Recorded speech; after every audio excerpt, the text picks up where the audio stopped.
Welcome to Kenton's videos. Enjoy the video. In this video, I will explain how to apply for VA disability after discharge. Begin by gathering your DD-214 and all service medical records, including treatment notes and incident reports, then create or sign into your VA Gov account to start a claim. Choose a claim type, upload supporting documents, and complete forms carefully. Request duty status or hospital records as needed and consider help from a veteran service officer to speed the process. Next, organize strong evidence that links your condition to service. Request nexus letters from treating clinicians that explicitly state service connection and include specific dates, tests, and findings. Add lay statements from witnesses who observed incidents or worsening symptoms and attach any civilian treatment records showing continuity of care.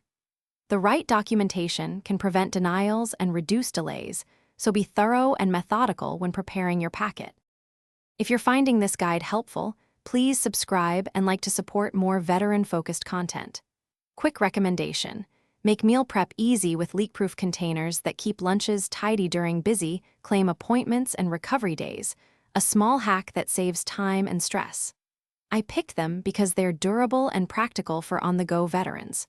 Check the description for the link and other deals. Now let's get back to the video.